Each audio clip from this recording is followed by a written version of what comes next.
Welcome, everyone. This is the SpiriTV Sunday edition. Nice to have you join us all. We've got 3 great shows lined up for you. First off will be Beyond the Body with Calico. Yep, Calico's back. And then followed by Divine Intervention with Ken. And finally, Modern Mystics with Andy. So without further ado, we'll take it away to Beyond the Body with Calico.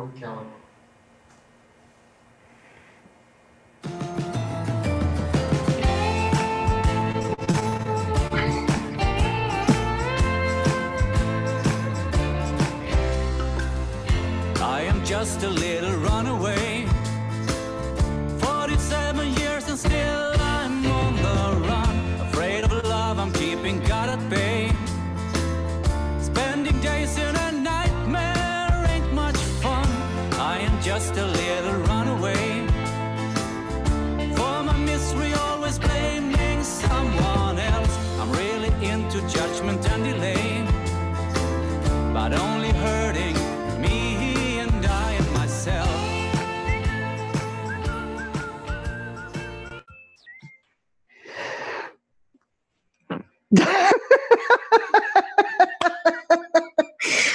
Hi, everybody. How are you? Whoa. Wow. I feel like I'm in a complete mystical experience right now, and I'm not sure what's going to come out or what this program is even about. Well, some guidelines that I set up for myself.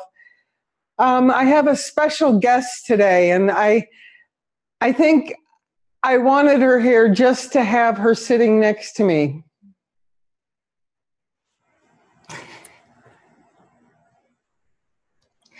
This is Suzanne Sullivan, and she's a mighty companion, as all the people in this room are my beloveds that are taking care of me right now. And didn't expect this to be happening so soon. I guess Suzanne and I started this journey over a year ago, and the idea, we just completed a 7-week program, online program called Rethinking Sickness. And I think there's some of my rethinkers in the audience today. It was a powerful program, and as I kept telling them, I'm doing it with them. It wasn't like I was giving them anything. I was in the room, on the playing field with 14 truly courageous people that were willing to really look at not just sickness, but any concern of bodies. And I mean, I had no idea this was going to happen over a year ago. Yeah, it's been quite a journey, actually, from the inception of this idea to do this program in this new way, have a completely different context, have an online kind of devotional that you spent this time, and really the lead up to it with our relationship, because really the Course in Miracles is healing through the power and the mirroring of relationships. And so from the beginning, it started with you and myself, and to be able to see it come into full fruition was really, really beautiful. And I appreciate being here today, because it's always, we're always sharing what is strengthening within ourselves. And that's what Jesus says in the Course, is that we have to share and give away that which we're strengthening within the mind. And so it feels really beautiful to just do whatever happens today. We have no idea. I could just be sitting here in just full glory next to Calico, but it's been such a deep experience, which it always is when you're working so deeply with these teachings, because they're such profound teachings. And yeah, we were having a few words this morning about the depth of this. And yeah, and if you're not, like you were saying, if you're not willing to step through the fear in the mind, then you literally will just conceptualize the spiritual journey. It will become another concept, which is not what we're about here at all. We're really about exposing the fear, because it's so deep and so embedded in the unconscious. And so as you've traveled through this last year, like you've said many, many times, she said, this is for me. And so whatever we put our mind energy into, it's either taking us deeper into the sleep of the ego and the dreaming, or it's taking us out. And so it gets quite simple in a way when you start to realize that, you can make your decisions based on that one thing. Is this taking me deeper into the illusion of sleep? Or is this helping me in my awakening process? Yeah. And so it was no accident because, as most of you know, Calico has dealt with cancer and has used it in a way for the awakening. And we'll all use whatever symbols arise for us, right? And it seems like when we start down this path that the stuff starts to come up, and that's a good thing. And that's what we very much encourage, is that not to push it away or think there's something wrong. The minute you think that something's wrong that's arising, you're blocking what can be used in such a beautiful and deep way to release it into the light of your own mind, to release it back into the presence of who we are. And even like Calico was just sharing this morning, maybe you can share with them about your dream. Like, it was so powerful to you were actually the witness, Right. And it was a teaching night for Calico with the spirit. And maybe you could just share. Yeah, and this is happening more and more to me. My dreams are actually a time where Holy Spirit is just guiding me through a process of my mind. And last night was profound in being here now, really being in the moment. And it just kept going from snippets of my life. And it's not by chance we have a South African living with us. And it brought up all my African memories of refugee camps and starving children. And then there were rapes, and there were all these little snippets. And the beautiful thing was Holy Spirit kept saying, in this moment, and this is something we dealt with in Rethinking Sickness, you cannot experience pain if you're truly in the moment. And what I was shown last night, you cannot experience anything other than being neutral, no matter what is going on. In the middle of a rape scene in my mind, I was shown how in this present moment, there's nothing going on. And as soon as I flipped into when will it be over, it pulled me into the future. Or why is this happening to me? Pulled me into the past. But in the very moment, and this is, I wanted to share some of my experiences with Rethinking Sickness, because one of them was really to get, unless I'm seeing myself as a body, and unless I believe, there's just two concepts to this. If I see myself as a body, and if I believe I can either attack or be attacked, those are the only two premises that set up sickness.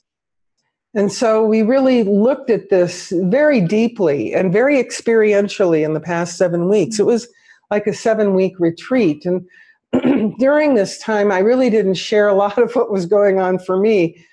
Although I was doing the program with everybody else. We had weekly Zoom rooms, and there was a lot of homework and a lot of mind experiments that we played with. And I shared with everyone on the last day that I would be doing this show to really share some of the stuff that was going on behind the scenes that was extremely powerful for me. And I guess I'll just jump right in and this is towards the end of the program. I had the opportunity to talk to Greg and Jenny Donner, and I had gotten to the point where the word cancer is just a symbol. It holds no fear for me whatsoever. But what was still affecting me was I don't feel I have the body I used to, which is definitely not in the moment. It's taking me back to a previous memory in the past, and I'm comparing myself. And so Jenny and I and Greg talked about it. And at some point, Jenny said to me, and I could feel stuff lifting as you go through this process. There's an amazing thing that happens when you feel a block coming up. It's like you're going to sneeze, you know, and it's going to come. You just don't know when it's going to happen or how obvious it's going to be. And while I was talking to them and sharing, I could feel a block lifting massively.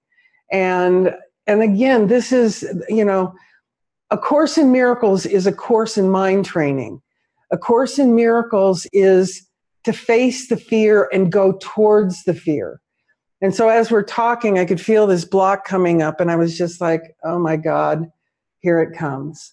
And Jenny said the words, I don't even remember what was said by anyone, but she said at some point, perhaps there's more rage.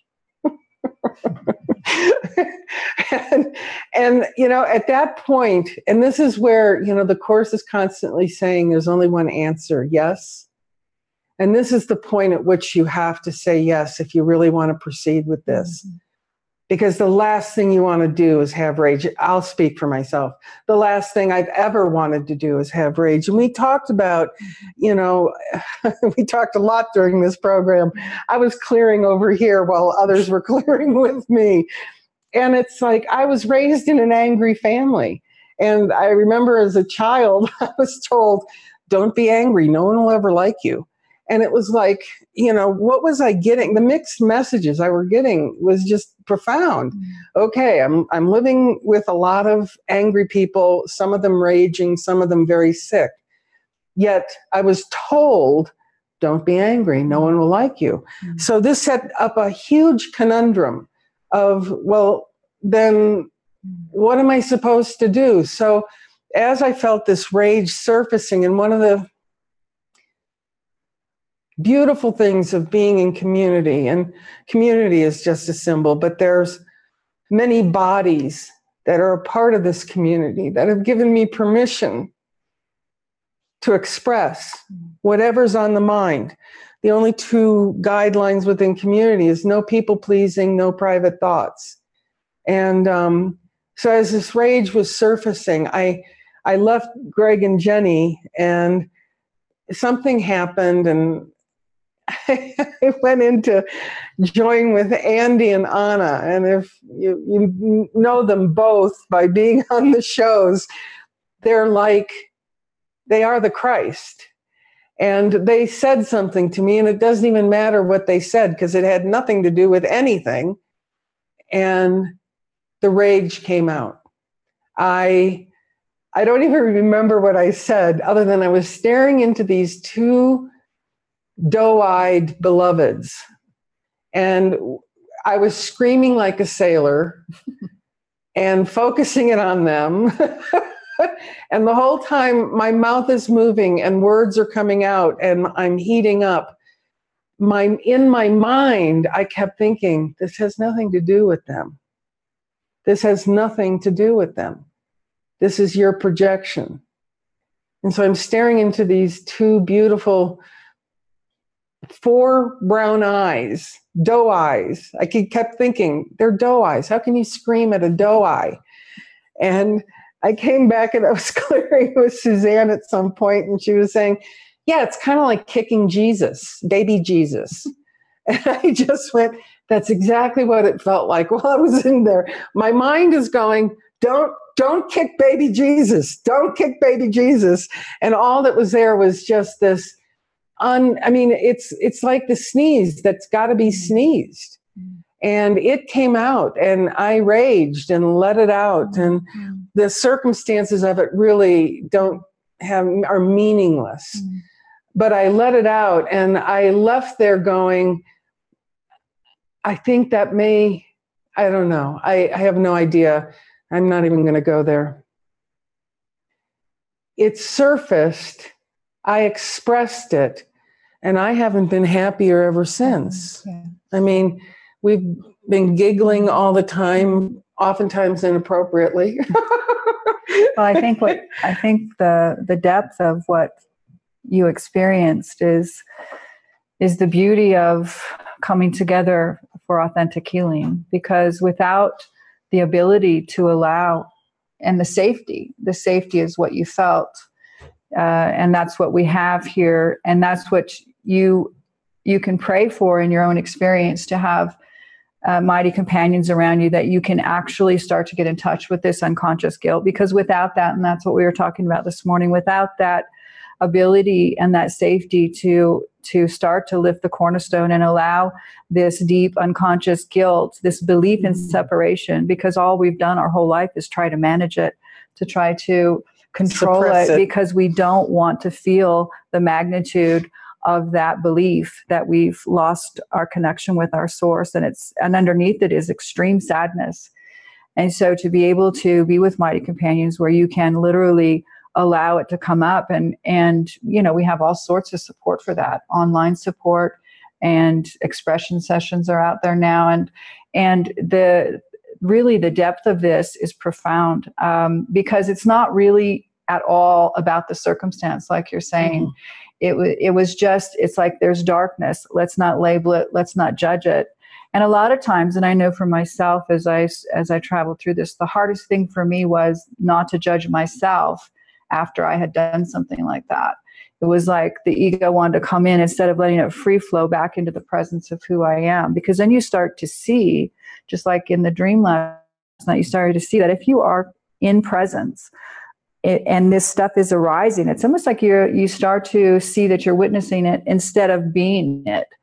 And it's so uncomfortable sometimes when you're starting to make that seeming awareness more prevalent in your mind. It's like you feel like you're that anger, you feel like you're that rage, right? But in actuality, it has absolutely nothing to do with you. So whatever even the circumstances is, it starts to dissolve. And then there's such a gratitude for just being able to have that opportunity, really, because what's happening is healing, and the ego interprets it as a problem. So we have to let go of thinking there's a problem, even if the mind keeps saying there's a problem, just like, no, there's no problem. This is what authentic healing looks like. And that's where most people turn and run, because it gets quite intense. It can get quite intense. But if you, like you said earlier, if you just go towards that in the mind, even if it's just you in your closet in prayer with the Holy Spirit, being completely authentic and letting this up, and then letting it dissolve, and you will feel very quickly it transfer into a deeper experience of presence. And so it's not a comfortable thing. And I always say, and to myself as well, just be comfortable with being uncomfortable for a while. And to be able to authentically journey through this darkness is what the Course is showing us. Most of the Course tells us what we're not, is showing us what we're not, to prepare us to prepare us and show us each step of the way. And that's what's so beautiful about the Course in Miracles. It leaves no stone unturned. It really does show us the way. There will be extreme disorientation. So that's helpful. Mm-hmm. It's helpful to know that that's part of the deal. And even doubt on the path, he says, it's part of it. While there's perception, there's going to be doubt. So it's there's doubt. Okay. Jesus told me that doubt is a part of this, so I can accept that in a better way, in an easier way for my mind to be able to drop through this stuff. So we just really invite you to take advantage of the many, many things that we have available. Oh my God. And just, okay, this is an announcement. We're going to be doing another Rethinking Sickness program starting June 1st. And and this is really not necessarily sickness. This is really beyond concern for the body. And in whatever way, you're playing it out, managing diets, or hating your thighs, or whatever way it comes out.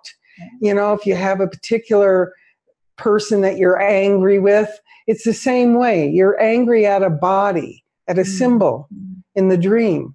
And it's like, and that has to have a place. And there's a specific pathway that A Course in Miracles is taking us through on this journey. And I was reading this, I just need to share this because this really, the inner shift, it's in reason and perception, the inner shift. Are thoughts then dangerous? To bodies, yes. Well, that's pretty clear.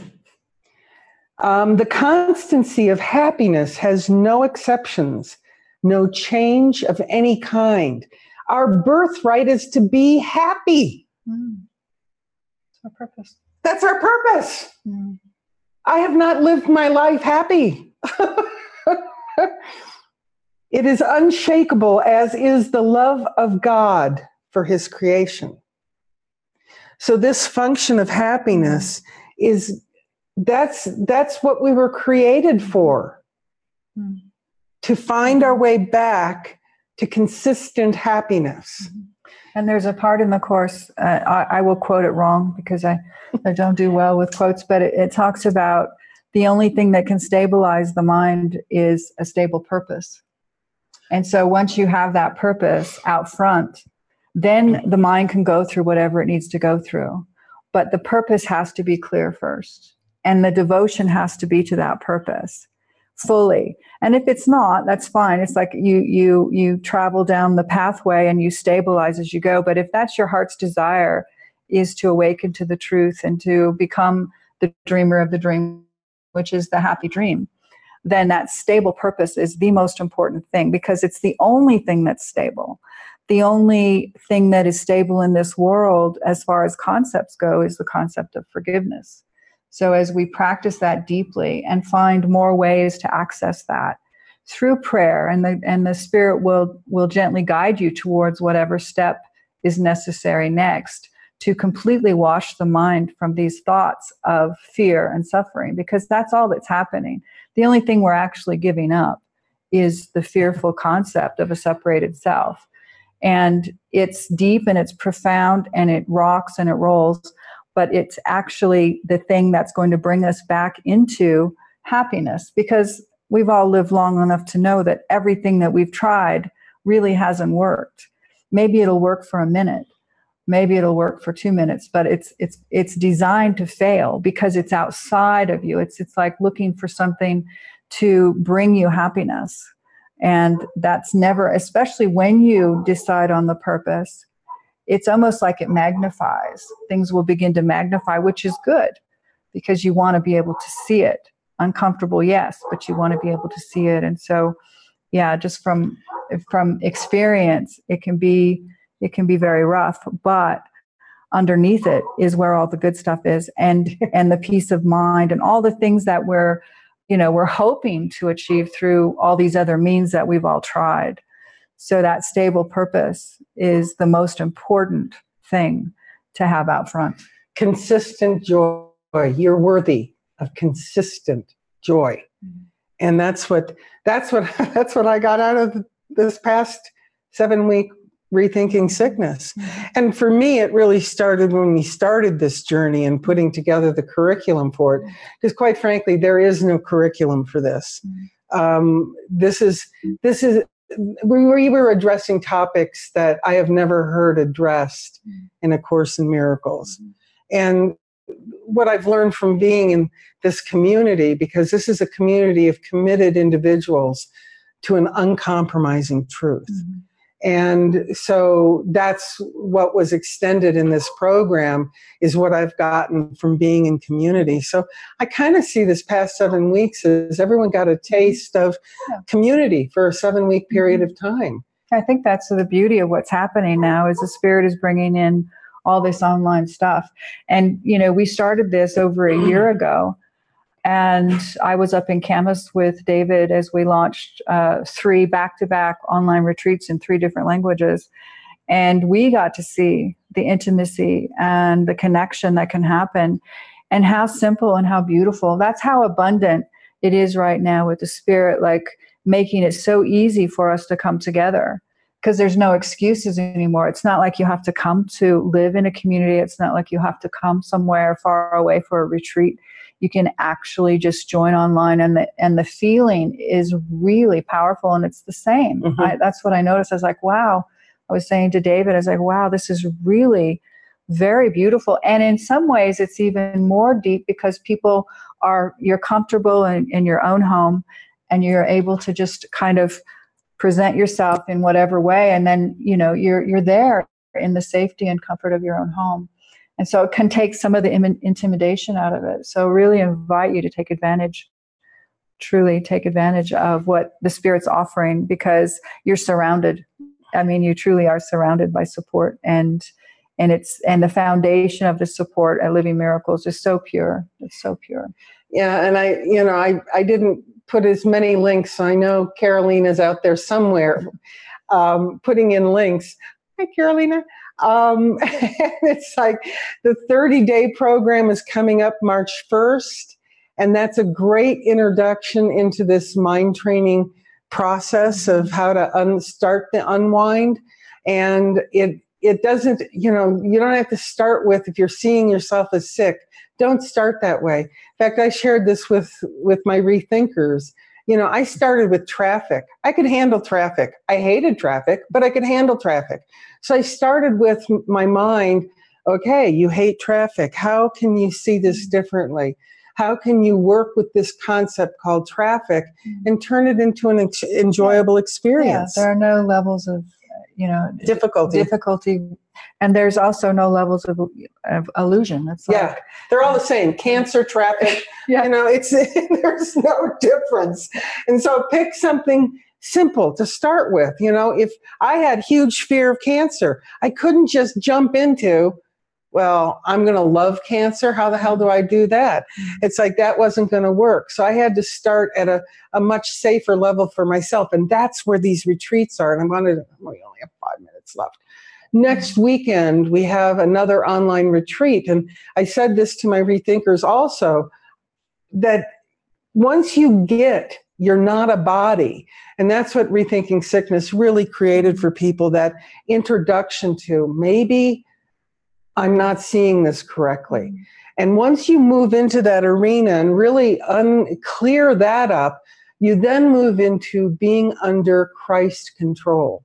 And this is what the next weekend is about. So I invite people to join us, because this is where we're going.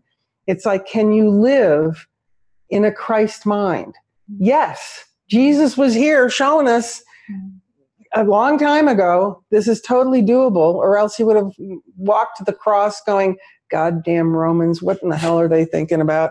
He didn't, that wasn't the experience of what was going on.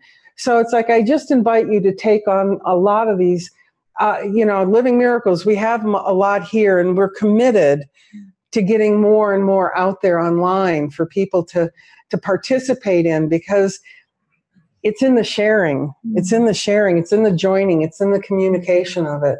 So next weekend is our online retreat, and Caroline will put that link up. 30-day program. We have MMT, which is a 2-year program. And I tell you, I haven't completely done the whole 2 years, but every module that I look at, I'm profoundly moved by. So it's like, really utilize these programs that we're wanting you to join with. These Sunday programs, Beyond the Body, from our community members that are living this devotion. There's not anyone that's here living in this community that it doesn't have a deep, deep calling and a deep, deep devotion to the truth and to seeing everything through love. And so I just, I don't know if you have any closing words. Stay tuned. We're going to have more and more offered. I have no doubt. It just feels like this keeps opening up. And I think I just want to, as peace must come to those who choose to heal and not to judge. And that's what we're doing here in community. We're just every step of the way, and it may look pretty crazy at times. I went through it with Andy and Anna, and I love them even deeper than I loved them before as a result of holding the space for me to really let some big fur balls up. So time's up. I just see a sign. Time's up. You guys, I love you dearly, all of you. I join in you in the truth and the joy of who we are. So until next week, and we'll be back in 2 weeks. Have a joyous moment. It was just a tiny mad idea at which the Son of God remembered not to laugh. We built an altar made of hate and fear. We let the ego live on our behalf.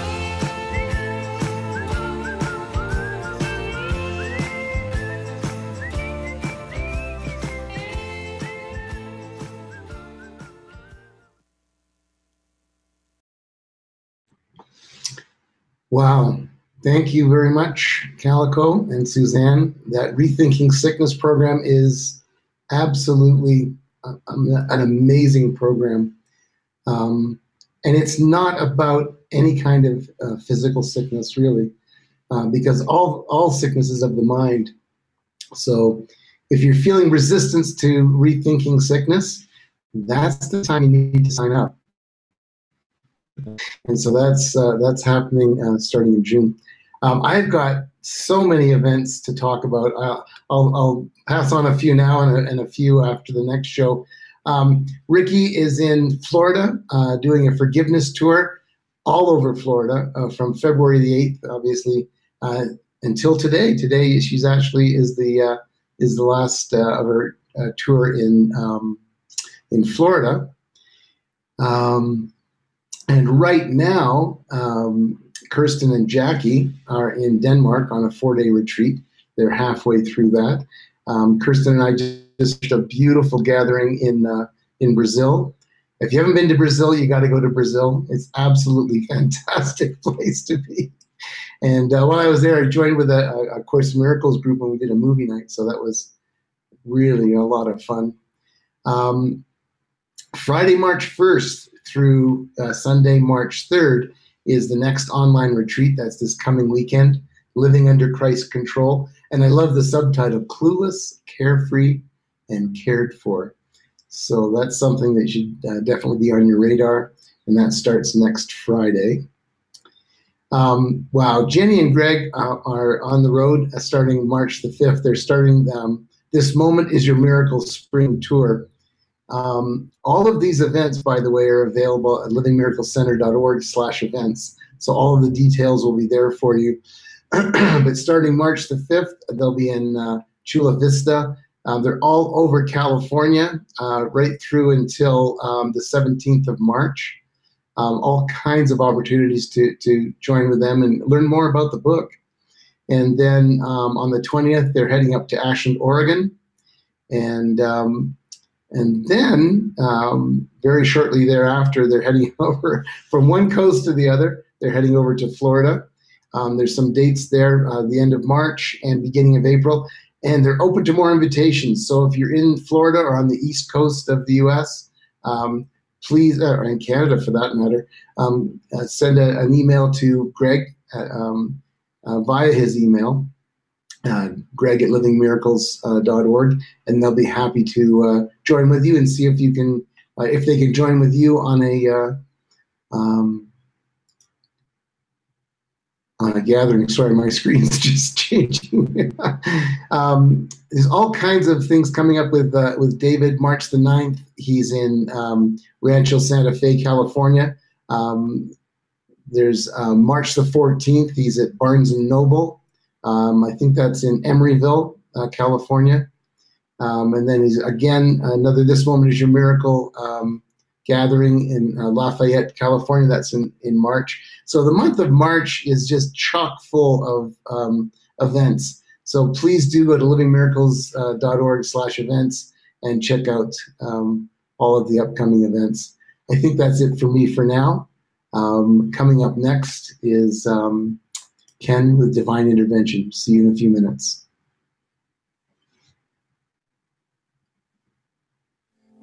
Clueless, carefree, and cared for.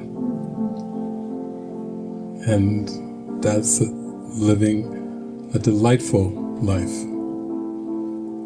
where you see you don't have to direct the the river. You don't have to tell the wind which way to blow. You don't have to even figure out what you're going to do with your life on earth. You can just let it be shown, let it be given moment by moment, and take some deep breaths and say, wow, that's a lot easier than the way I was trying to do it before, putting so much effort into contriving and controlling and defending and preparing.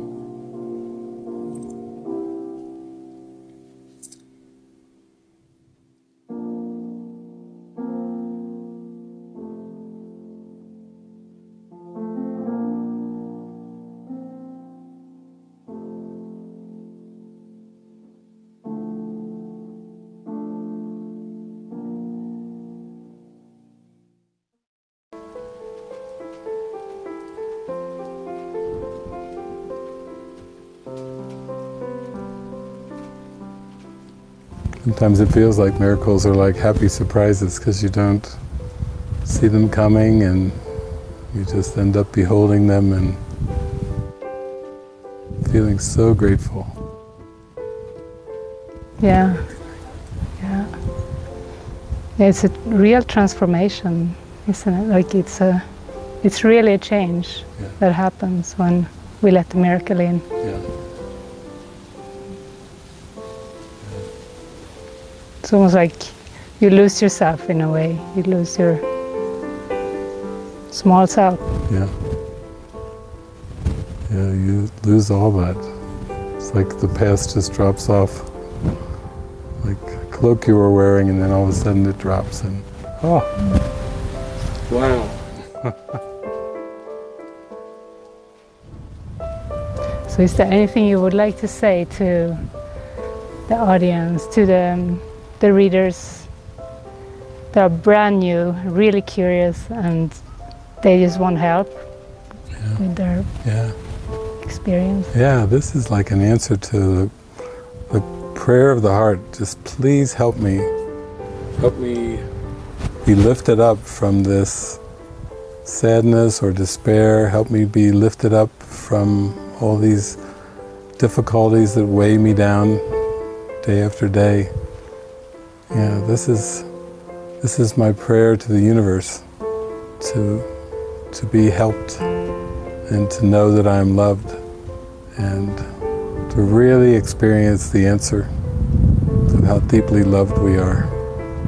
So it's just an honor. It feels like an honor. Our whole life has been an honor, and it's been a privilege to be used in this way to answer the call.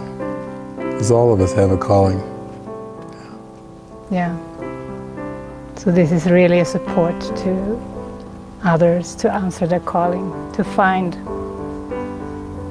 the calling and find the answer to it. Yeah, this is it. This is a way. I mean, many of us don't think we have a calling. We just are working on surviving on planet Earth, but actually there comes a point where we know there's something more, and there's an inner calling, and this is a way of answering. This is just precisely for answering, to see it there and to answer the call.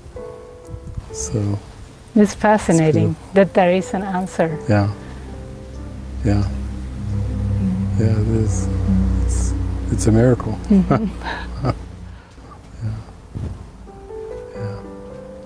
So just, wow, to take it in, to enjoy it. Beautiful. So appreciative of everything.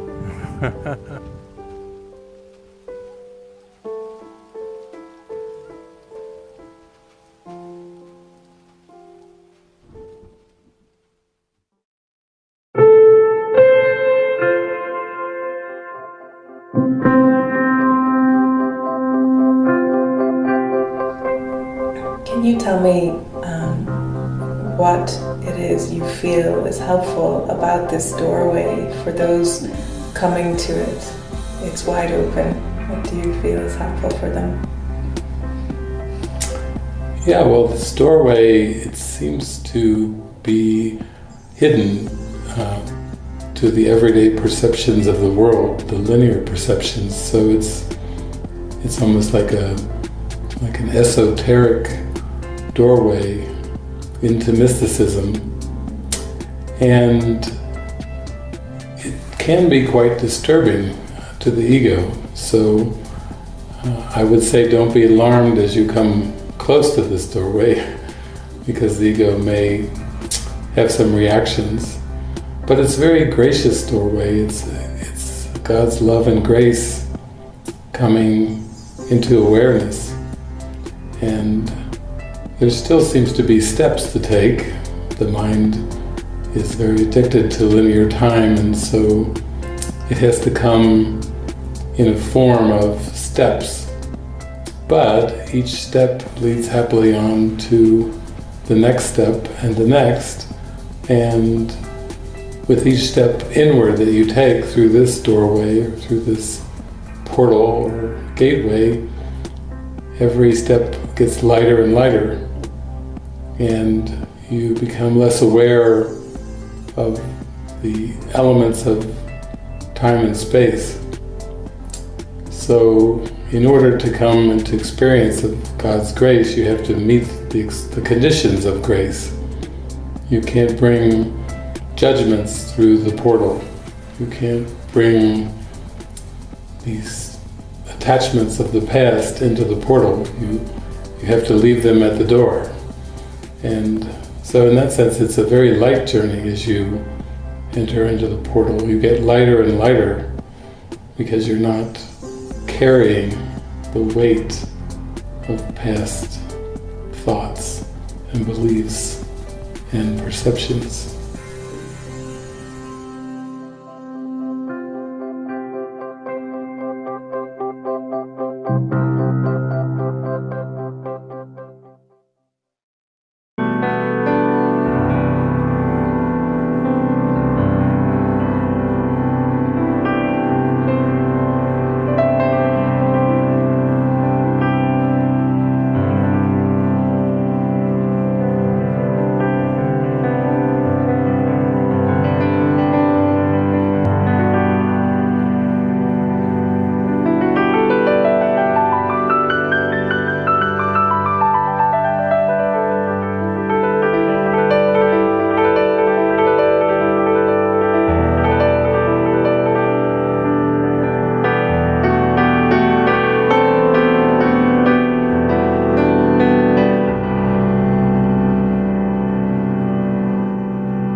Welcome back, everyone. Up next is Divine Intervention with Ken.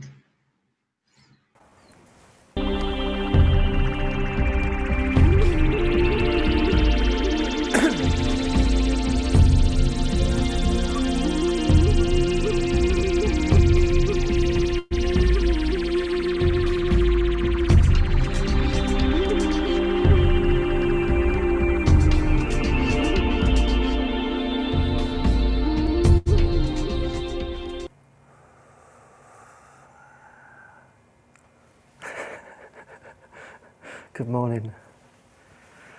It's good to be back.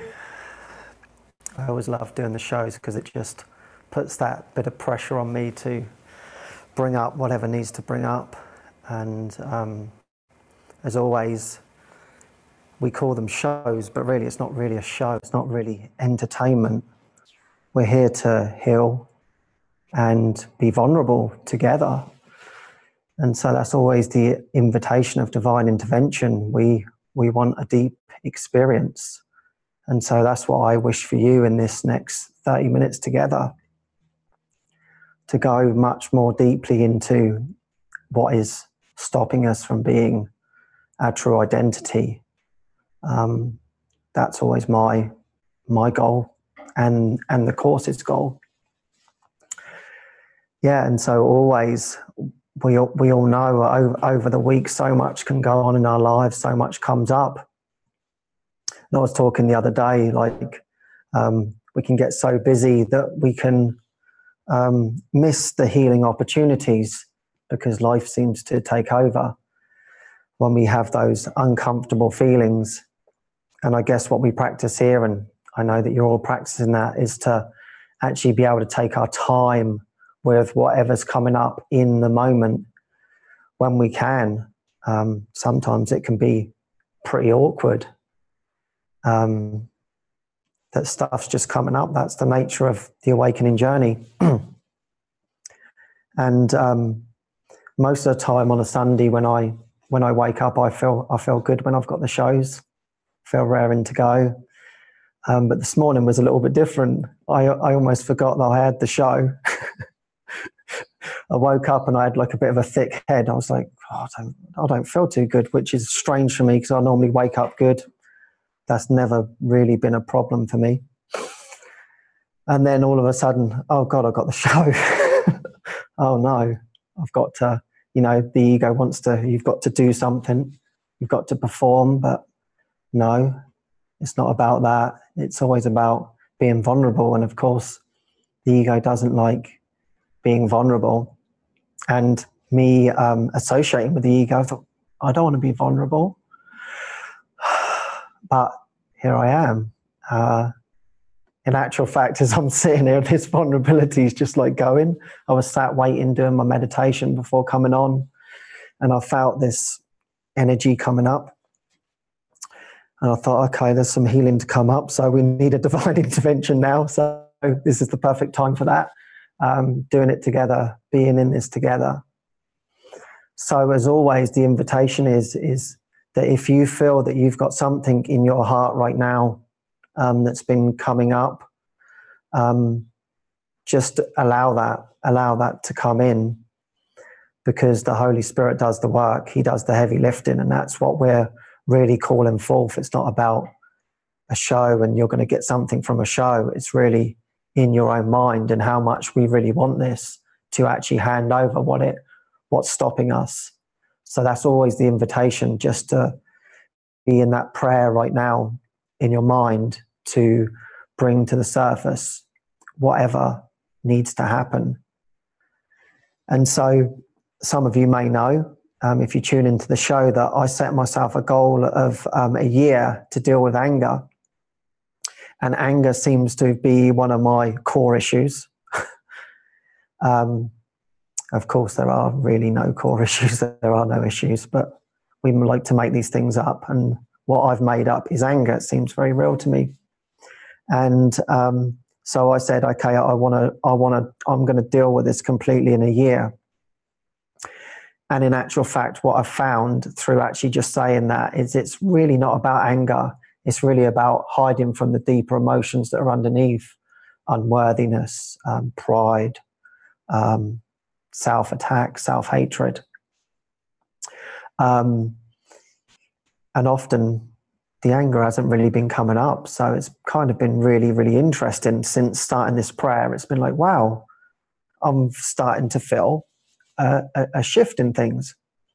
And what I'd noticed is my reactions to certain things were not as normal. And I thought, wow, that's absolutely brilliant, because I don't really feel I've done anything.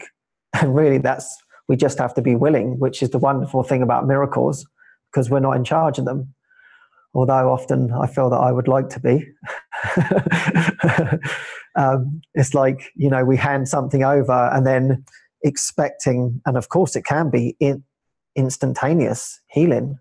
That's what he says. That can happen. So I always want that. But there's always a part of me that wants to get in there and analyze and okay, I'm going to help you, Holy Spirit. And he's like, I don't need your help. That's the last thing I need is your help, really. But it can feel so hard just to let whatever come up to the surface, because we want to somehow control it. Oh, what is it? What is this problem going on? Because we're so used to solving problems. And in a way, I can't solve the problems. My problem is that I'm wanting to control the healing. That's probably the main block for us all. We're trying to actually control the healing. And he's saying, listen, there's something much greater going on than meets the eye. And I know that actually through training in psychotherapy. When healing happened, it was something that really interested me that wasn't talked about much. I was like, something seems to happen between us that is unexplainable, why the person seems to feel better.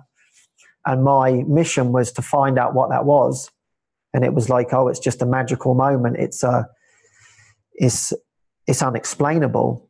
And I thought, wow, that's really interesting that there's all these psychotherapists out there, but sometimes these moments happen and we just can't explain what it is. So I want to know what that is. And then, of course, he led me actually to the Course in Miracles, and I stopped being a psychotherapist. And it was like, the missing link is I'm not the healer.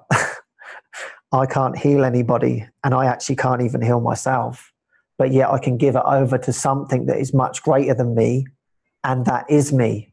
And it's like, wow, that is amazing. So once I got into this journey, I thought, wow, this is great. And actual fact, my first experience of A Course in Miracles, I knew nothing about it. I sat in the room in a circle and the guy was just talking about A Course in Miracles. And I had no understanding of what he was talking about. I thought, what the hell is he going on about? He's reading the book and it was quite kind of preachy. But I was kind of enjoying it. His passion was coming through. And I'm just sat there. And as I'm sitting there, these emotions are starting to come up. And I'm like, wow, this is really interesting. So from my psychotherapy training, I knew that something was being lifted up, but I wasn't actually too sure of the thoughts. And what was happening is this stuff was just clearing. And I'm just sitting there thinking, this is amazing. I'm not even digging in. I'm not even thinking about what it is. And yet I'm having this release. So after it was about 4 days or something. And the guy came up, he said, I can't believe you stayed in the sessions for the whole time. Often people have to walk out because so much comes up. I said, oh no, I was really grateful for that actually. I was feeling all this stuff coming up and being released. And it was like, wow, this is great. It feels like, I named it with Lisa once, I said, this path is the lazy man's guide to enlightenment, because you can sit back, just express, and stuff can just be removed. Or you can even get that with a brother. A brother can express, and in that moment, you're so joined with them that you realize that the expression is you, and it's lifting something completely and utterly from your mind. So that's what we want. So maybe in these words right now, it might be resonating with you and something might be moving through. So we always want to be open to whatever needs to move through. And so this week's been really good. I've had a really beautiful week, and this word came up. It was from a some sort of mystic. It was from a book, and he said, oh, the practice is watching the heart. And that's what I named the show this week. I thought, oh, well, something touched me in that. Like, oh, it's about watching the heart. And I thought, wow, what does that really mean? And for me, I think the Course says it's being vigilant for the kingdom only. And whatever's not that will come up to be released. But our whole day is only to be focused on the kingdom, no matter what we're doing. And so we can think we need special circumstances for that. Maybe we don't think our job is the perfect playground for forgiveness, but wherever you are is the perfect place to be vigilant for the kingdom, because it's only our thoughts coming up. Yeah, and I'll just read a little line from that, which I really like to help us. It's chapter 6, the lessons of the Holy Spirit.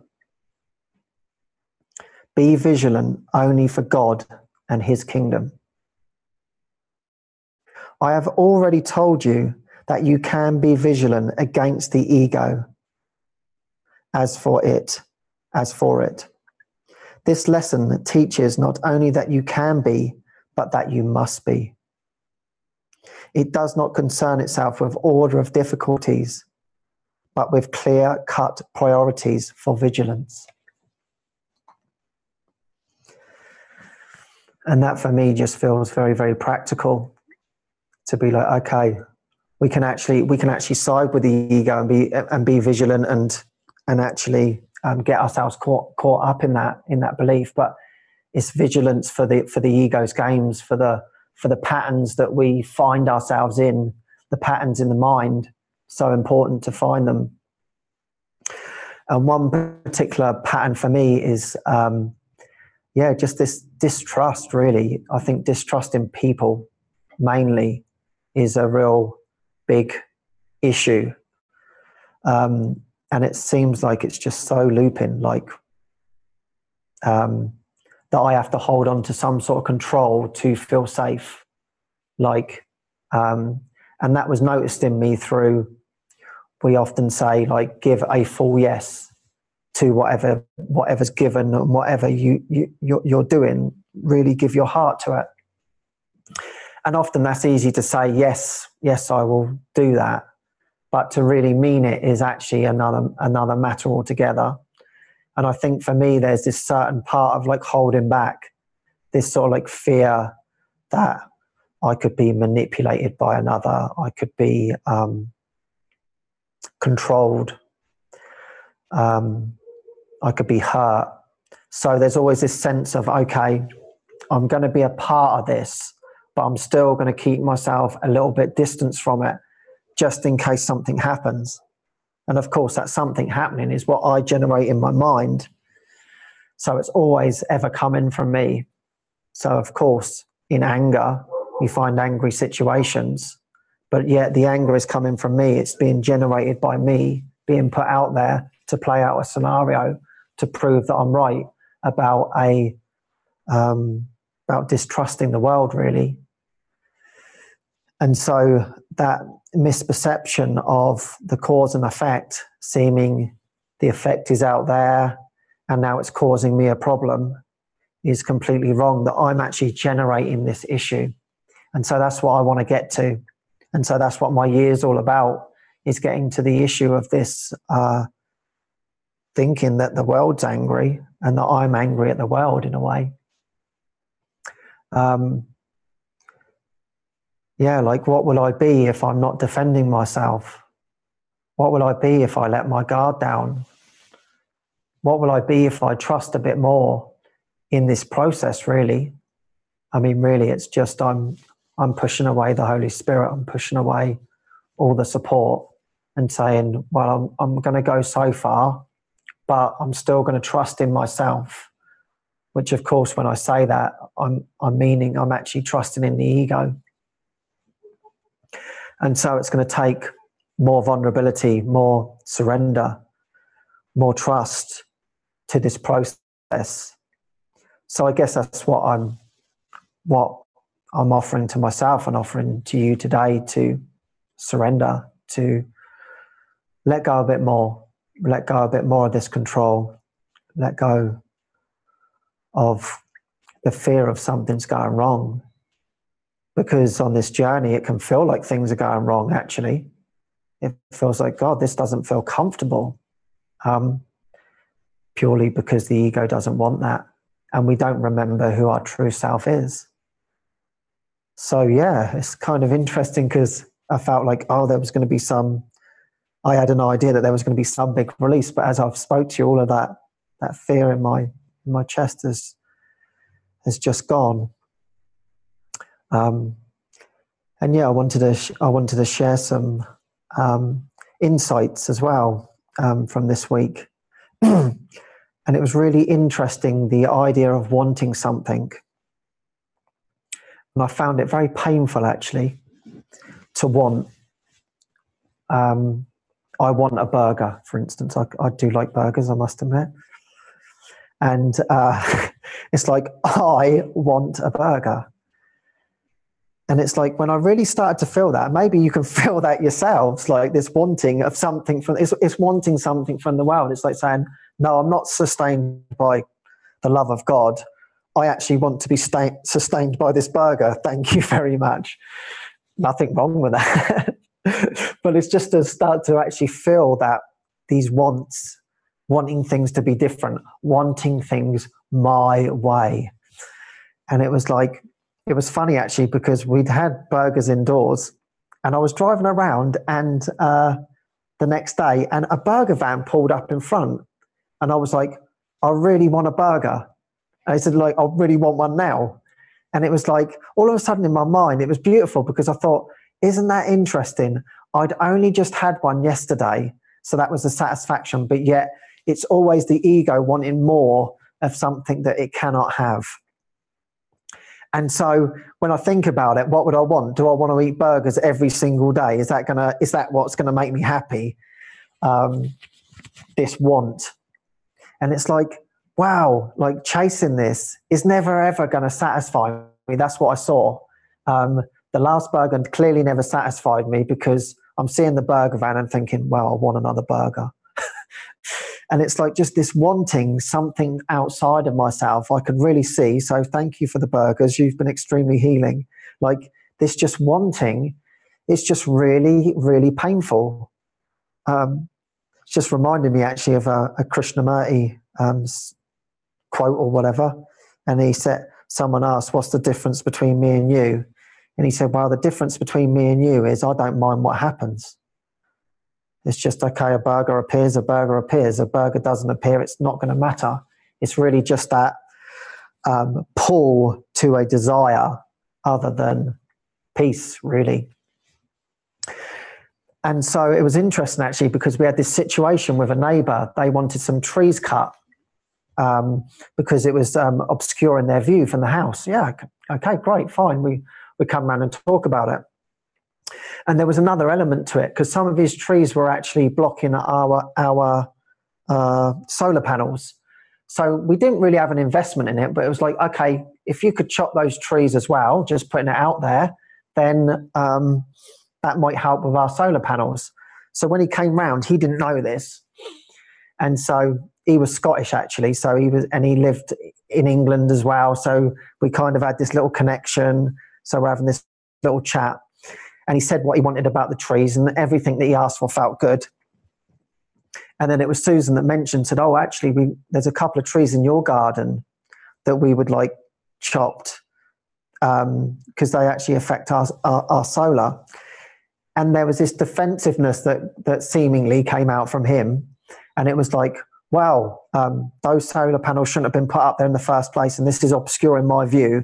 And it was like, almost like, it felt like we were in the situation of, I want you to do something and you want us to do something. So we both almost were getting into something like of the world, like I need this from you and you need me to cut the trees. So almost it's like I could feel from him, he's feeling like, well, if we don't cut the trees, if you don't do what I want, then I won't do what you want, that sort of thing. And it just felt like that was the sort of like energy in the air. And it was just like, oh God, this is this doesn't feel good. But it was the way he was defensive. For me, normally that would kind of like fire me up inside, be like, hold on a minute. No, if you don't want to help me, then I won't be helping you. Get off the property. I'm not interested in what you want the trees to be cut. But none of that came through. And I just thought, isn't this great that I'm not invested? He had this strong investment, and I didn't feel this investment with him. And that was a real massive thing in this wanting. I thought, wow, he really wants these trees to be cut, and yeah, we're gonna cut the trees. It doesn't really matter. And if he didn't want to cut the trees, I didn't feel that investment in me. Like, no, we need to get this done because of our solar panels. There wasn't this investment. And this was the second part to this wanting, that normally in that situation, I would have gone in with my want, and I would have been doing everything to get my want, even if it was to never speak to the guy again. I'd be like, okay, I don't care. We're in a war now, so do as I say, or you don't get your trees cut. Simple. But it just wasn't there. And I was like, wow, this is so great. This wanting, this was like the second feeling of not wanting something. Like, it was just like he had what he had to say, and it was like, yeah, that feels good. And I didn't feel the investment in or to push about the trees. He shared what he had to say, and I just stayed silent. I didn't have anything to say about what he had to say really about the trees. And afterwards, I was like, wow, that's just amazing. When I'm not invested in the form. I'm not invested in the seeming tree saga that we could get into. And yeah, it just brought up a lot of stuff for a lot of people, actually. Like, oh God, it feels like we could get into something with somebody. And of course, normally that would be my normal pattern if someone wasn't seemingly being compliant. But it just felt like such a valuable lesson in really, really looking at what we want and what we're invested in. And why are we even invested in it? Like what Jesus says, your first problem is you want to keep giving peace away. You say you want the peace, but the first obstacle is peace, that you keep giving it away. And that's like a prime example in that situation. I mean, thank God it never came into my mind. But that could have been a time when I could have started to argue my case and lose my peace. But in this circumstance, I didn't lose my peace. And so I just thought like, wow, all these things that I've been invested in life, where I've wanted to get my way, have really just been completely and utterly pointless. And just letting it, if it's supposed to happen, it will happen.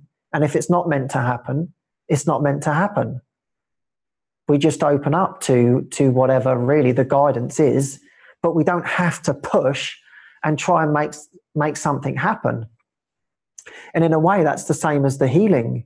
It's like just letting it come up. I think that was a little bit about what Calico was sharing, and Suzanne. It's like just letting it up, but not having no investment in it. Okay, whatever it is, even if it feels really dark and painful, just to really, really let it up. Okay, you're here now. This is the feeling. I just want to go into it. And it's like when as I just shared, when I was sat in the room there, I felt all this intensity. And now I'm just talking here with you, joining with all my brothers. Everything's just seeming to be lifted away. So I just feel very, very grateful for these processes of sitting in front of a camera and talking to someone. It's like you've all come to save me and given me this opportunity to listen to whatever I need to be lifted up. So it's always like the opposite than what we think. So really, like, my gratitude is actually to you.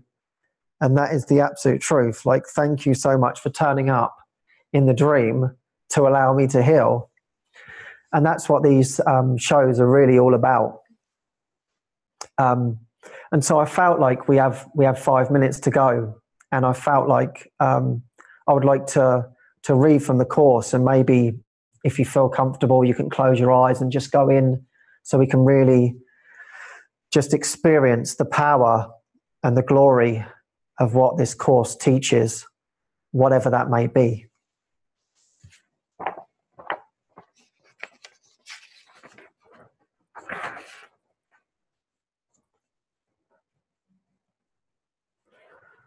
So if you feel comfortable, you can just relax. Close your eyes. Go within and let's expect miracles. It can be but my gratitude I earn. Thanks be to you, the Holy Son of God. For as you were created, you contain all things within yourself. And you are still as God created you.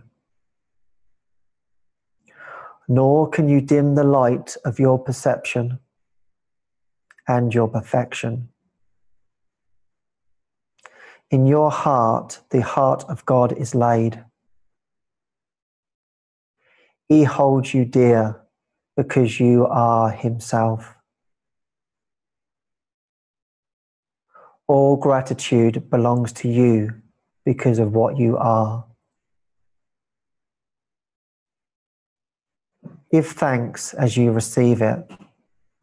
Be you free of all ingratitude to anyone who makes yourself complete. And from this self is no one left outside. Give thanks for all the countless channels which extend this self. All that you do is given unto him. All that you think can only be his thoughts, sharing with him the holy thoughts of God. Earn now the gratitude you have denied yourself when you forgot the function God has given you. But never think that he has ever ceased to offer thanks to you.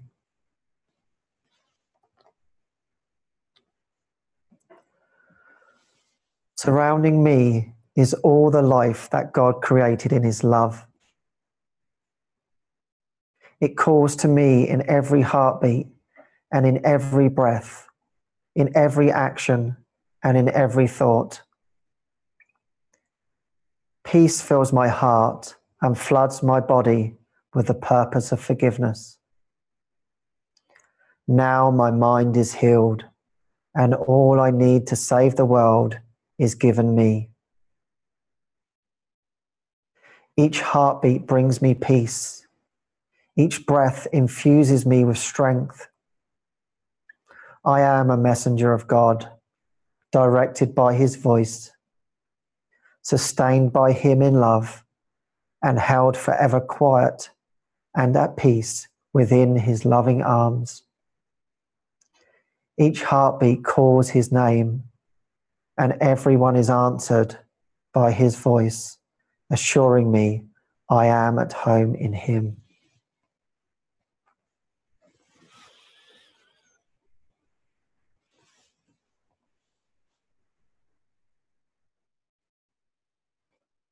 Yeah, thank you so much for joining me, everyone. As always, it's truly been a pleasure. A happy healing for the week. Lots of love.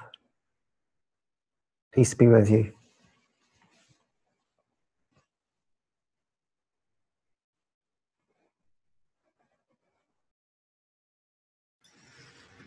Thanks, Ken. I like that. Peace be with you always. Beautiful way to end that session. Okay, continuing on, as I mentioned previously, we have so many events coming up in the next month and a half, 2 months. It's just amazing. Just to continue on with March 21st through the 24th, Ricky will be in Edmonton, Canada, a place near and dear to my heart, with our friends Sarah and Don Humert. It's a 4-day forgiveness retreat, and that starts on March 21st. And again, all of these events are available on livingmiracles.org/events. March 27th, this is a beautiful kickoff to our Spanish outreach. As some of you may know, La Casa de Milagros is now turned into a Spanish retreat center for Spanish-speaking folks from around the world. And starting on Wednesday, March 27th through March 31st, there's a beautiful retreat called Corazón de la Verdad, the heart of the truth. And our guest speaker that will be there is Maria Ibars. And that'll be a fun event. That's in person at La Casa de Milagros in Chapala, Mexico. That's something to really look forward to. That'll be a beautiful, beautiful retreat. And then moving on at the end of March 28th through the 31st, Ricky will be in Portugal with a retreat called A Pathway to Peace. And again, that's March 28th through the 31st. Following that in April the 5th through the 21st, it's a 9-day retreat with Kirsten Buxton and Francis Zhu. And that's in Japan starting the beginning of April. So that's something to look forward to as well. And then moving on to the middle of May, there's a Miracle Network conference in Seattle in the UK. It's called A New Generation Speaks, and Francis Zhu will be there as one of the speakers. So that's something to look forward to in the middle of May. And as mentioned, starting Monday, June 3rd, Calico and all with the Rethinking Sickness retreat. It's a beautiful, beautiful program, and something that certainly has called to me. I support her technically, and I love watching the expression sessions and people sharing all of the stuff that needs to come up and watch the miracles as they happen in real time. So that starts at the beginning of June through July 22nd, and that's Rethinking Sickness. And that's it for me for now. So enjoy the next few minutes, and coming up next is Andy with Modern Mystics. See you soon.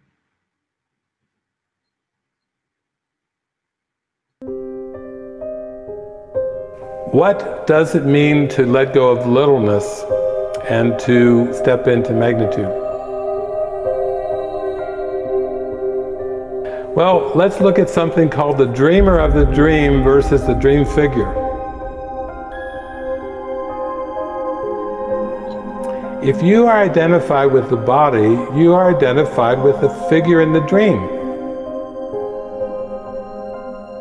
If you're so concerned and obsessed about this personality self, this figure in the dream, you're not really aware that you're dreaming.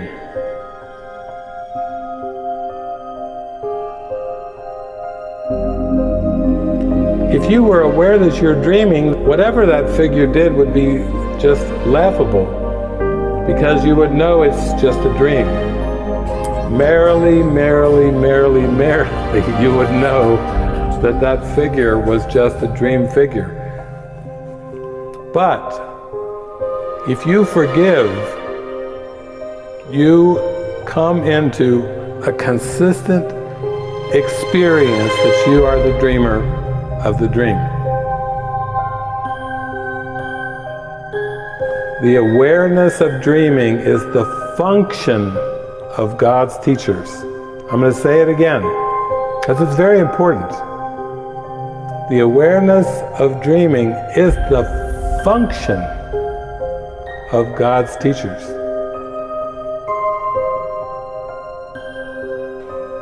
You cannot escape from a dream until you see, first of all, that you are the dreamer of the dream. Why? Because you have to come back to causation. The mind is causative. If you believe that there's certain foods that can harm you and kill you, you believe in false cause and effect. If you believe that there's certain conditions in the world that can harm you and kill you, that's false cause and effect. If you believe anything outside of you can harm you in any way, you believe in false cause and effect. That's the only problem there is this ego belief that it's possible to separate from God and then to buy into the trickery of this ego world, ego time-space world, that there are really causes and effects. Even when Jesus was supposedly captured, turned into the authorities, and threatened, Jesus knew, you can have no power over me. He wasn't even speaking to defend anything that was occurring because he knew he was not of time and space. He was the I amness. He wasn't bothered by threats. What's the big deal when there's no hero of the dream? When you are the I am that I am, when you are before time and space, when you are existing as perfect spirit at one with God, what concern would you have with anything in time and space?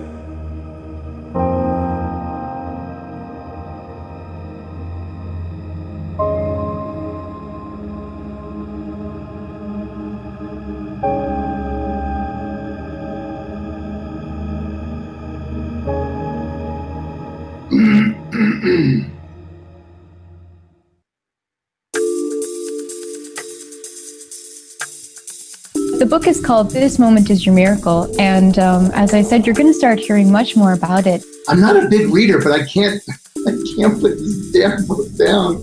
It's all deep inquiry. It's about opening up.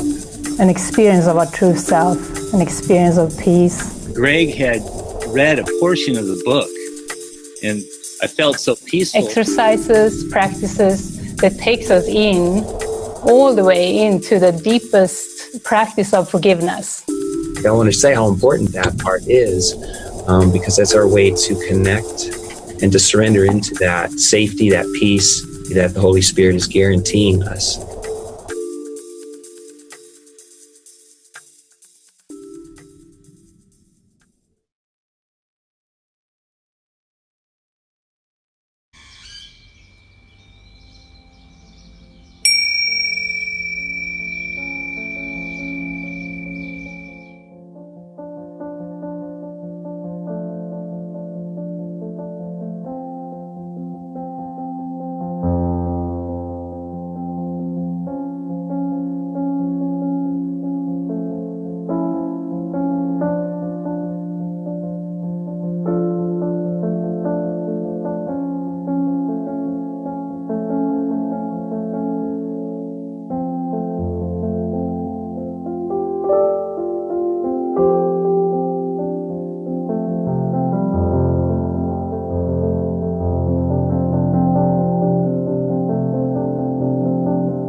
Welcome back, everybody.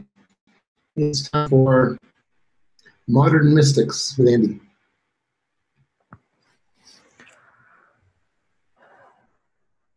Hi, everyone. Welcome back.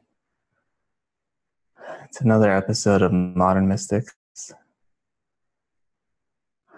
Another satsang with Andy.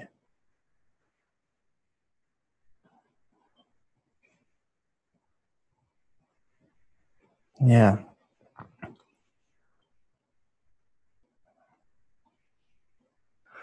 One theme or topic that's been on my mind recently is just being very attentive to pulling back everything back to the mind, like pulling everything back to the mind.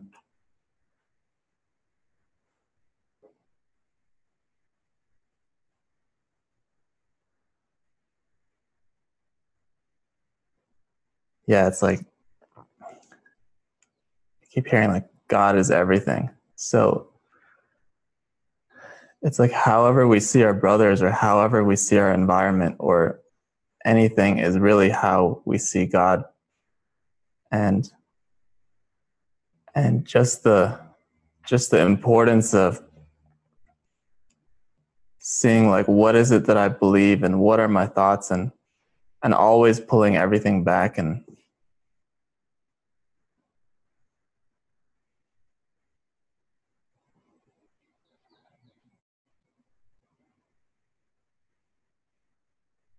yeah, you know, in the Course,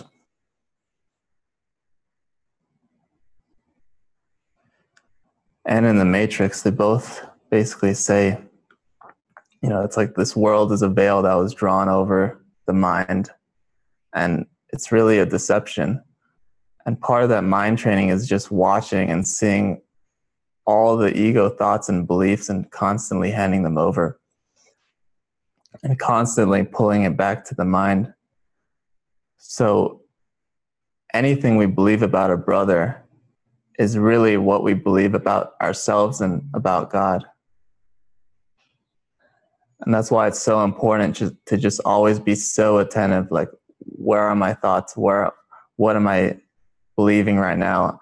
Am I tricking myself into thinking that someone's actually this way or something's happening this way that I don't have any say over it in my state of mind?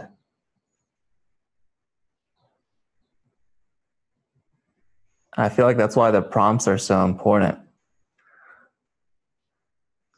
Like I had this experience last night actually, and you know, it's like on the topic of compromise, it seems like in the world it's everyday life is just 1,000 compromises, and it's compromise after compromise after compromise. And then once you really, you know, follow the Spirit's purpose for your life, then you seem to be in situations where you have to follow prompts, and when the prompts come in, is to follow them swiftly, because the only reason you wouldn't follow a prompt is because you actually want to believe whatever that belief is that the Spirit is guiding you to. It's like, okay, let me give a practical example. It's like last night, a couple of friends invited us out to a restaurant, and you know, they invited us out and they were going to pay for us. So it's like there's already, I could see the beliefs, like, you know, like reciprocity and this and that. And so those are the beliefs we really want to catch in the moment. And I could see that, you know, when one of the friends was speaking, it felt really beautiful. And then at some point I was feeling a prompt to speak up, to say something like, hey, actually, I feel like it's time to leave. You know, it's like, and you know, it's like, that's a practice for no people pleasing as well. It's like in the community, we have no private thoughts and no people pleasing. And so that's part of the practice too, like speaking up, share how you feel. And then, you know, last night it was like there was like this idea of like, wait, no, they invited you to dinner, you know, you can't just interrupt a conversation like that.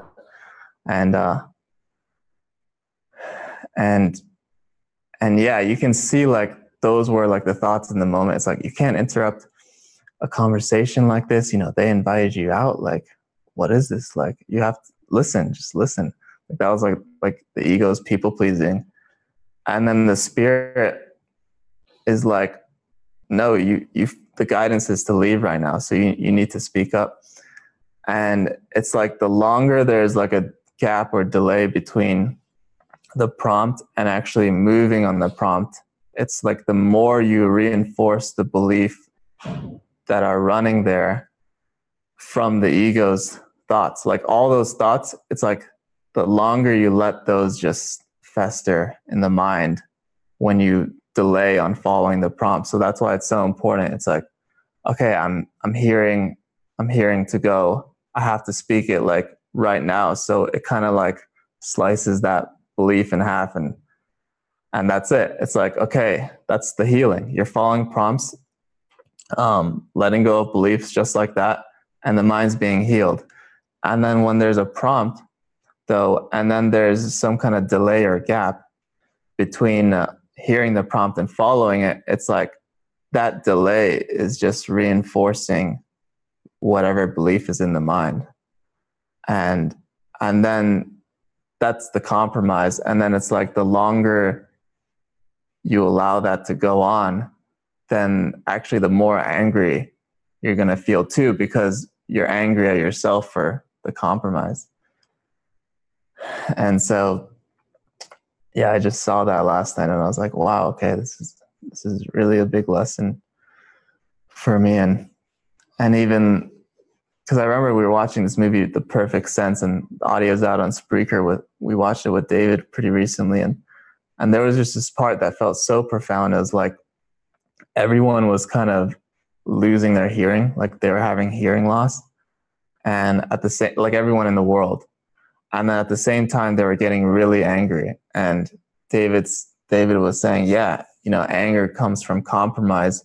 It's like when we hear the Holy Spirit's guidance, when he is giving us an answer or a solution so that we can be happy. And then when we compromise on that accepting the answer, then we get angry because we're like angry at ourselves. Like, wow, I could be happy, but I'm not following this prompt. I'm not accepting the happiness. So that's why it's so important just to move swiftly on following prompts. And that's why the guidance is so important. Like, expression sessions are really helpful, and expressing is really helpful too.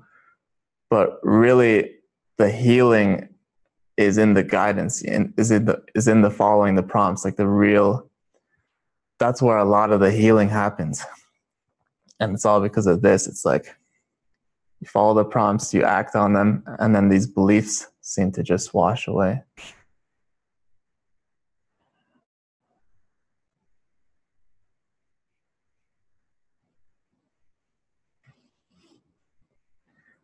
Yeah, and at La Casa de Milagros, it's like a small group of us, like 4 of us right now, and we're doing mysticalmindtraining.org.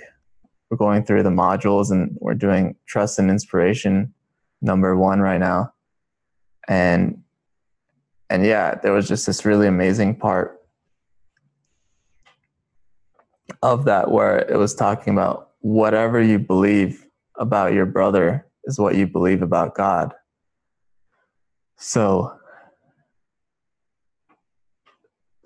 if you feel like, you know, a brother is angry at you, and then you feel like they're going to attack you, it's like anything like that. Like, that's just one example. But you can always remember that whatever you think about your brother is what you think about God. So in that specific example, it's like, it's really the belief that God is going to attack you. You know, it just runs that deep. But I just found that that's a helpful step to bring back the projection. It's like literally every thought, perception, belief about the world is something that needs to be brought back to the mind and given over. Because really it's all lies.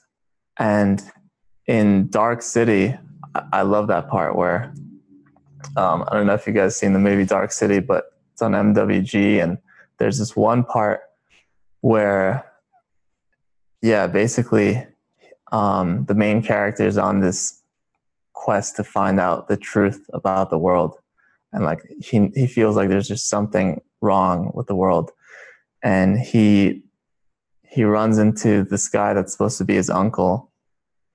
And in this movie, it's like these aliens or whatever, it's kind of like a symbol of the ego, have implanted all these false memories into everyone living in the city.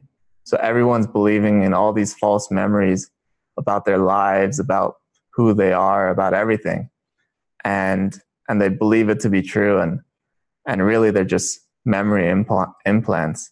And so this main character, through his truth seeking, he finds this guy he thinks is his uncle, and then his uncle sets up a projector, actually, which is a great symbol. And his uncle wants to show him some memories from childhood. And so he starts showing these images on this projector. And on the screen, you see different like memories from his life. And then there's one where there's some kind of fire that happened, and apparently this is how the main character's parents died or something. And then in that picture, the main character has this scar on his arm, and all of a sudden he sees that, and he tells his uncle, he's like, "What is this? What is this scar?" And his uncle's like, well, "What do you mean? You got that in the fire?" And then the character, he just takes off his shirt, and he's like, and then you can see that he doesn't actually have a scar.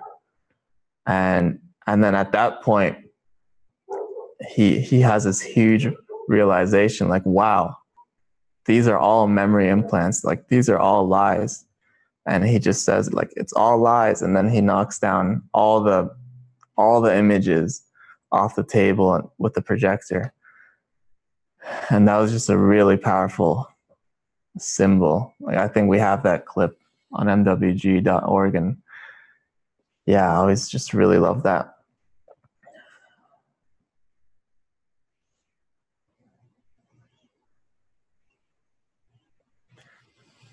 Yeah, because last night, I just had these thoughts and perceptions swirling around, and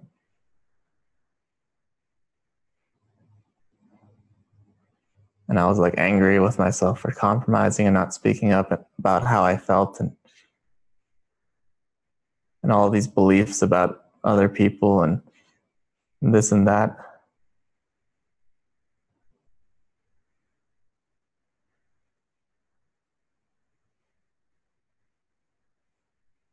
Yeah. And then I just sunk in, and out of my mouth, I just started saying like, lies, lies, lies. And that was just really helpful for me to remember, like remember, you need to bring all this back to your mind and remember what's false is false and what's true is true. It's like that constant forgiveness, that constant practice of forgiveness. And then, it's like a letting go of control. It's like, I feel like a lot of that control is even controlling how you see the world too. It's like, that feels like it's part of the control. It's like, no, I'm going to control how I see things. This is a finger, this is a wrist, this is an arm, whatever. It's like, no, I have control. I know what things are. This is the flower, it's like, so the Holy Spirit's perception and the practice of forgiveness is part of this letting go of control. Because otherwise, we're just falling for what's going on in the mind, and it doesn't feel good. And yeah, so last night, a lot of who've been watching the show, but I had this like lifelong idol of a Lamborghini, And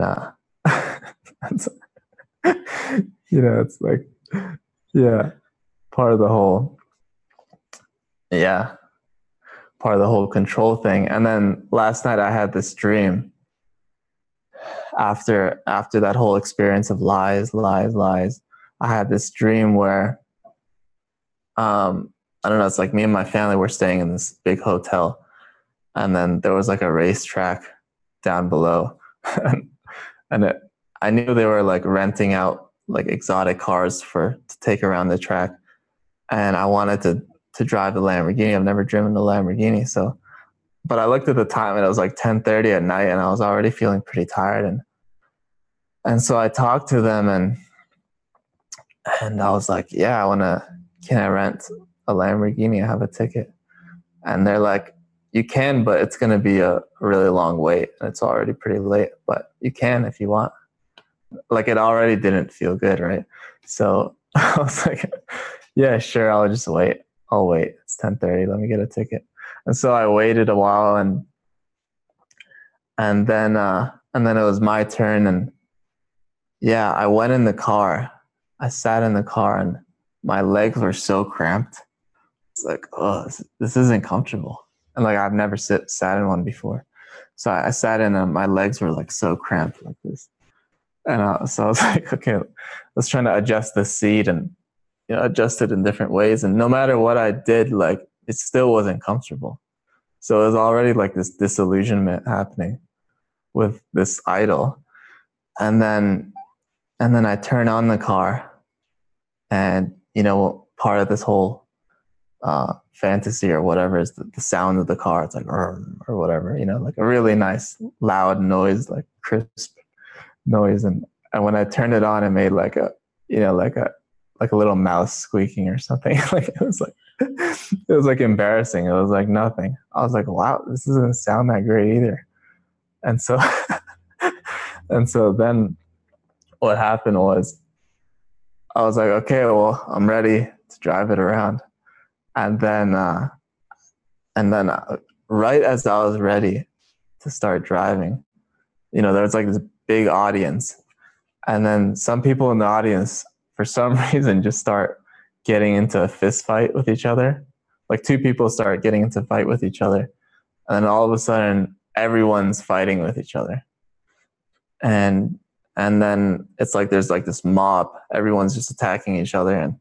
And then I couldn't drive the car. There was no room to drive. It was like, I was like, okay, it's canceled. And I just think that was really cool because, I don't know, it's like, you know, it's part of the whole compromise and the whole like disillusionment. Like, wow, this idol was really not that great. Actually, it was terrible. Not even not that great. It was just a terrible experience. And even the anger of compromising and going after something that I didn't even really want was portrayed in the audience, who got angry for no reason, just start attacking each other, and everything gets crazy. And so I guess this is like a phase of vivid dreams with a lot of symbols, because, you know, I get these phases. It seems like a lot of dreams, a lot of symbols, and then maybe a long period of I can't remember any of my dreams. And now it's like, okay, a lot of symbols and stuff. So it's like, however the Holy Spirit can reach you, you know, might be dreams for you, might be music, it might be movies, might be all of them, you know, billboards, people, your thoughts. Like, I mean, they're all your thoughts, but the Holy Spirit can reach you in whatever way is most helpful for you. So it's just like being attentive throughout the day and being really present and tuning into the Spirit, and then you'll see the symbols like all around you. A really obvious one is when you're driving to this house on the highway, we have this huge billboard with Jesus's face on it. And just that, like, no words at all, just Jesus's face, and like a really mystical Jesus too, not like a, you know, a very common one either.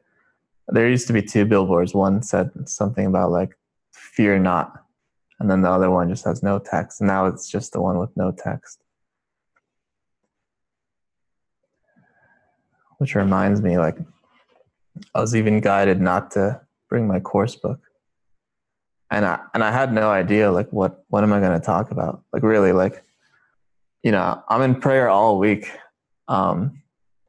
Just, that's what we do. Like, you know, that's the practice of following guidance. It's like a continuous state of prayer. And I didn't get any downloads about the show.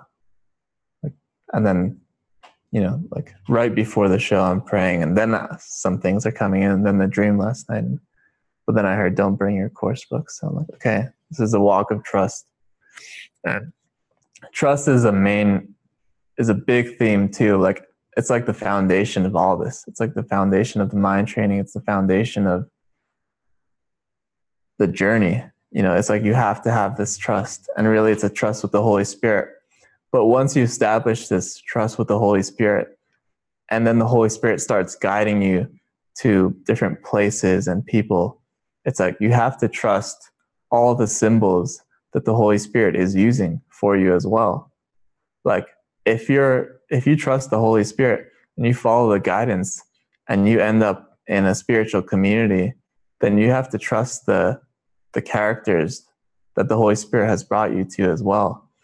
And that goes with everything. You know, it's like whatever the life situation you seem to be in right now, it's like if you're following guidance and you're in that situation and you're going through healing, then you can trust that. And then yeah, it's a huge walk of trust, and then it's a continuous prayer too. And then maybe you feel moved, and maybe you move somewhere else. And another really helpful prayer is, Holy Spirit, make it obvious. You know, make it obvious what your guidance is. Make it obvious what your next step is. Like, I remember with me when I gave my big yes to the Holy Spirit, and then I was just following the guidance, and there were just so many miracles. Once I let go of all these meaningless pursuits and complete waste of time, ambitions with the business and the Lamborghini and whatever, when I just let all that go, it's like all the miracles could start flooding in because I had space for them now. And yeah, like, make it obvious, Holy Spirit, what the guidance is. Like, before I came to my very first retreat with Living Miracles, it was a 6-day silent retreat. I was following the guidance, going to different course groups, watching a lot of David, MWG movies. And then one day I just had this feeling like I'm supposed to travel. I don't know, I just had this feeling. But I had no idea where. Like, really, I had no idea where. I just had this feeling that I'm supposed to move, travel, something. Just travel. And then, so, you know, when we stay in this continuous state of prayer and always holding the purpose out front, like what Suzanne was saying, you know, like the purpose, that's so important. Everything we do is like, the purpose is the only choice. It's like, what's the purpose of every single thing I do? And if you want to be happy, you know, it's like the purpose is forgiveness. The purpose is the Holy Spirit's purpose. And that comes from the guidance, following the guidance. And yeah, so that day I had that feeling, I need to travel. And then I had been going to my aunt's, it's not really specifically a course group, but like a meditation group. And then at the end of the group, we always pull these like angel cards. And so we were passing them around, and before it got to me, I just prayed, and I was like, okay, Holy Spirit, I just want to pick whatever card is most helpful for me. And then I pick a card, and it says, time to go. And I was like, okay, it's a very strong, obvious symbol. And I've been feeling that all day. Still don't know where though, but okay, I'm moving in the right direction. I'm getting more signs and symbols. And then I think it was like the next morning or later that night or something where, you know, it's like using all the symbols that have been helpful for you too. So it's like, if you watch these shows, you know, if you're staying connected with Living Miracles, it's like, that's a symbol that the Holy Spirit's using for your mind. So for me, when I had that feeling, I took that card. After that, I'm like, okay, where am I supposed to go? Well, I love David's videos. I'm following this path, and he's like a way shower to me and uncompromising teachings. Maybe I'll check out the event page. And so I looked at the event page, and I had looked at it earlier, I remember, and like the only event that was coming up that could have been a possibility was a silent retreat. But I was like, no, you know, those are boring and not talking. Like, what's the point? Like, and then I saw the location, monastery. I was like, oh no. And then Utah. I was like, no way, Utah. Like, I don't know. There are like all these associations and judgments. You know, like, who lives in Utah? Like, it's whatever. Like, you know, those kind of thoughts. And so it's like those are all the things blocking us from the guidance. But it's also really helpful to see those. You know, see all the thoughts, notice them. Don't just brush them aside like as if they're true. And yeah, I thought Utah's a weird state my whole life. You know, it's like, I'm going to keep believing that. It's like, no, hold on, wait, hold on. That's like a belief. That's a judgment. Like, let me look at that, you know, let me give that over to the Holy Spirit. What is that? Let me do a Spiri, whatever is helpful. Instrument for peace, levels of mind. And so, yeah, I almost, you know, I brushed that off for a little bit, thinking like, yeah, that's not my preference, like can't be the guidance or whatever. But there was still some kind of openness, and you know, Nicholas was already living in community at that time. So that's like a mighty companion. You know, it's like, know who your mighty companions are too. And if you don't have any, just pray. And if they don't show up, then you're not supposed to have any mighty companion characters in that moment. Maybe it's a silent retreat, whatever, silent hermitage for you or whatever. But I reached out to him and I said, hey, Nicholas, yeah, I don't know, I'm having these feelings, and what do you think about this silent retreat? Because like, I feel like I'm supposed to travel, but this is like the only thing available. What do you think? And at that point, I think I had given over some of these thoughts to the Holy Spirit. So I was getting like a stronger feeling of maybe it is the silent retreat. And then Nicholas was like, well, actually it's full right now. And I was like, okay, it's full. It must not be that. and then he's like, but we'll stay open. You know, like, you never know. And you know, so tuned in and connected with the community through whatever avenues I could, through all the free shows and things. So I had sent the question in to David, and they had answered it on Francis's show. And David answered my question. It was something about something else, some kind of thing about my life situation. And right after he answered the question, he said, oh, and by the way, we have 20 more spots available in the silent retreat. I think we have plenty of space. I know we said it was full. And like, I didn't even mention that at all. So he just said that. I was like, wow, that's amazing. And so yeah, then I was like, okay, message Nicholas. Nicholas was like, did you hear that? And I was like, yeah, I heard that. And then I went there, and yeah, that's just a good example of like, you know, following the Spirit, following the guidance, make it obvious, Holy Spirit, follow the symbols. And somehow we're out of time, but that was like, that was just part of the parable about following guidance and really following the symbols. So yeah, wow, that passed by really quickly. Okay, well, thank you guys.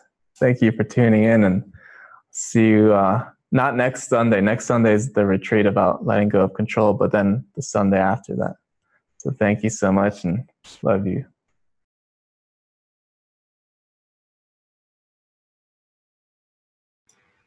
Well, thanks, Andy. And so that comes to the end of our scheduled shows. We're going to say goodbye to our YouTube live friends at the moment. And we do have a special video that we just put together for the upcoming Awaken to Love retreat that's coming up in August. So for those of you in the Zoom room, hang in there for a minute. We'll just close down the YouTube live channel, and then we'll open up the event, the Awakening to Love Enlightenment Retreat. And that's happening August 2nd through the 6th. And that's going to be at the monastery in Utah, just outside of Duchesne, Utah. And it's going to be quite an event. there's private accommodations, there's a bunk room, and you're more than welcome to camp. And that's, as I say, coming up August the 2nd through the 6th. So we'll just close off the YouTube live. Guys, thanks for joining us. And if you just wait a second, we will play the video that talks about the Awakening to Love retreat. So here we go.